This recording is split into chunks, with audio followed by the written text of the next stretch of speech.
তো আমি শুরু করে দিচ্ছি। আজকে তোমাদের জিকে ক্লাস থাকে। তো জিকে ক্লাসে আমরা আজকে দুটো জিনিস বিস্তারিত আলোচনা করব এবং এটাও তোমাদেরকে বলবো যে এই দুটো জিনিস এখান থেকে কিন্তু প্রচুর কোশ্চেন আসে আর কি, ঠিক আছে। আহ, অনেকটাই কোশ্চেন এখান থেকে আসে। যেমন একটা দেখতে পাচ্ছ তোমরা যে আহ, বিশ্বের বিভিন্ন দেশ, রাজধানী, মুদ্রা এবং তার সাথে আন্তর্জাতিক যে সমস্ত সংস্থাগুলো রয়েছে, হ্যাঁ, ইন্টারন্যাশনাল যে সমস্ত তোমার সংস্থা রয়েছে সেগুলোর সদর দপ্তর কোথায়, বা তারা হচ্ছে কি তোমার কবে প্রতিষ্ঠিত হয়েছিল, এই সমস্ত জিনিস আর কি, ঠিক আছে। যেমন ডাব্লিউএইচও, ডাব্লিউটিও, আইএলও, উইপ্রো, তাই না, বা ডাব্লিউএমও, আইসিআরসি, এগুলো আর কি। তো তাদের কবে প্রতিষ্ঠিত হয়েছিল, সদর দপ্তর কোথায় রয়েছে, এগুলো নিয়ে আলোচনা করব। তার সাথে আরেকটা পিডিএফ আমরা আলোচনা করব, সেটাতে রয়েছে যে আন্তর্জাতিক বিষয়াবলী এবং পুরস্কার এবং তার সাথে সম্মান বিভিন্ন রকম, ঠিক আছে। তো এখানেও মানে এটাও কিন্তু অনেক কিছু জিনিস আমাদেরকে জানতে হবে, আমাদেরকে বুঝতে পেরেছিলেন। সেখান থেকে 1901 সাল থেকে এই পুরস্কার তিনি দেওয়া শুরু করেন এবং মোট 6টি ক্ষেত্রে দেওয়া হয়। শান্তি পুরস্কার দেওয়া হয় নরওয়ের রাজধানী অসলো থেকে, বাকি 5টি দেওয়া হয় যেমন পদার্থ, রসায়ন, চিকিৎসা, সাহিত্য, অর্থনীতি, হ্যাঁ, দেওয়া হয় সুইডেনের রাজধানী স্টকহোম থেকে। আর অর্থনীতিতে প্রবর্তিত হয় 1968 সালে, ঠিক আছে, মনে রাখবে। এবারে দেখো আমাদের গুরুত্বপূর্ণ নোবেল জয়ী বিজ্ঞানী, এগুলো খুব মানে দেখো খুব প্রিসাইজ ভাবে করে দিয়েছি যাতে করে তোমাদের কাজে লাগে আর কি, ঠিক আছে, খুব কাজে লাগে আর কি। তো এখানে মনে রাখবে যে গুরুত্বপূর্ণ ভারতীয় নোবেল জয়ী যে নোবেল বিজয়ী রবীন্দ্রনাথ ঠাকুর, হ্যাঁ, সিভি রমন, তারপরে মাদার টেরেজা, অমর্ত্য সেন। তো রবীন্দ্রনাথ ঠাকুর তোমরা জানো গীতাঞ্জলি কাব্যের জন্য প্রথম ভারতীয় এবং প্রথম এশীয় হিসাবে সাহিত্যে তিনি নোবেল পেয়েছিলেন। সিভি রমন হচ্ছে রোমান আবেগের জন্য পদার্থবিজ্ঞানে। মাদার টেরেজা হচ্ছে কি তোমার প্রথম ভারতীয় মহিলা হিসাবে শান্তিতে নোবেল পুরস্কার পান। আর অমর্ত্য সেন হচ্ছে অর্থনীতিতে তিনি হচ্ছে কি পান। আচ্ছা, এবার ভারত রত্ন দেখো। ভারত রত্নের ক্ষেত্রে তোমরা নিশ্চয়ই জানো এটি আমাদের ভারতের সর্বোচ্চ বেসামরিক সম্মান। এটা 1954 সালে 2রা তোমার জানুয়ারি তৎকালীন রাষ্ট্রপতি ডক্টর রাজেন্দ্র প্রসাদ এই পুরস্কার বর্তন করেন।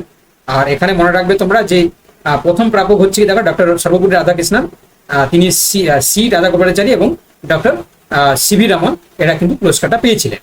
আচ্ছা, গুরুত্বপূর্ণ যে ফ্যাক্ট যদি মনে রাখো তাহলে প্রথম তোমার হচ্ছে মহিলা প্রাপক হচ্ছে ইন্দিরা গান্ধী। আর প্রথম মরণোত্তর হচ্ছে কি প্রাপক হচ্ছে লাল বাহাদুর শাস্ত্রী। আর ও ভারতীয় প্রাপক হচ্ছে খান আব্দুল গফর খান এবং নেলসন ম্যান্ডেলা, ঠিক আছে, এগুলো একটু মনে রাখবে কেমন।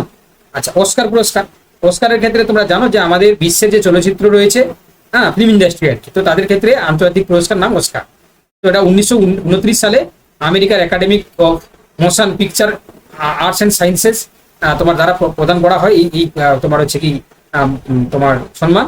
আর ভারতীয় সিনেমা এবং অস্কারের ইতিহাস যদি আমরা দেখি তাহলে প্রথম ভারতীয় প্রাপক নাম হচ্ছে ভানু আথাইয়া, যেটা হচ্ছে কি তোমার পশ্চিম ডিজাইনের জন্য পেয়েছিলেন গান্ধী চলচ্চিত্রে।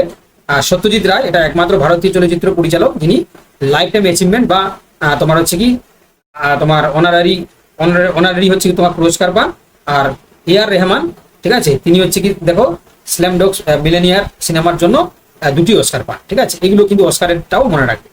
আচ্ছা, এছাড়া এটাও তোমরা মনে রাখবে, দেখো এখানে স্ট্যাটিক জিকে থেকে কোন খেলার সাথে কি কাপ বা ট্রফি যুক্ত রয়েছে। যেমন ক্রিকেটের সাথে দেখো রঞ্জি ট্রফি, হ্যাঁ, দলীয় ট্রফি, বিজয় হাজারে ট্রফি, তারপর হচ্ছে তোমার এসএস সিরিজ, হ্যাঁ, তারপর হচ্ছে কি তোমার এশিয়ান কাপ, তারপর সিকে নাইডু ট্রফি, তারপর দেখো দেখো দেবধর ট্রফি, ইরানি ট্রফি, এগুলো রয়েছে। ফুটবলের জন্য ডুরান্ড কাপ, এটা অন্যতম প্রাচীন। সন্তোষ ট্রফি, সুব্রত কাপ, ফিফা বিশ্বকাপ, হ্যাঁ, রোসাস কাপ, কোপা আমেরিকা, হ্যাঁ, তারপর হচ্ছে তোমার উয়েফা চ্যাম্পিয়ন্স লিগ।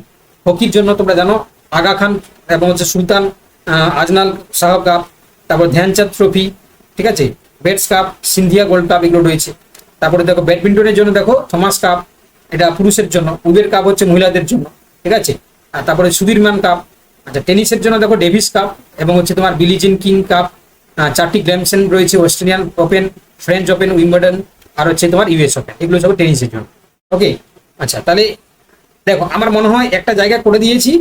আশা করি তোমরা এটা এটা একটু পড়ে মনে রাখতে পারবে, কারণ এই যে লাস্টে যে পোর্শনটা দেখালাম না, এগুলো তোমাদের মানে পরীক্ষার জন্য মানে খুবই গুরুত্বপূর্ণ আর কি, ঠিক আছে। বিশেষ করে এই যে নোবেল পুরস্কার বা তোমার হচ্ছে কি ভারত রত্ন বা তোমার হচ্ছে কি অস্কার পুরস্কার, ঠিক আছে, বিভিন্ন ট্রফিগুলো রয়েছে, ঠিক আছে, তোমাদের হেল্প লাগবে, মানে কাজে লাগবে তো বলো।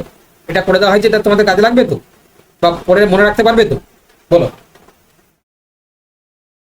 জানাও একটু আমাকে।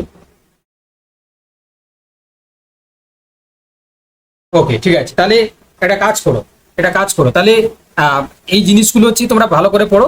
আর আমি এইখান থেকে তোমাদের হচ্ছে কি 30টা এমসিকিউর একটা মডেল কোশ্চেন পেপার দিচ্ছি, ঠিক আছে, এই সিলেবাস মানে যা যা পড়ালাম আর কি, ঠিক আছে, এই যা যা পড়ালাম সেখান থেকে তোমরা কি করবে না, তোমরা স্মোক টেস্টটা সাবমিট করবে, কেমন? ঠিক আছে, এতটাই থাকলো।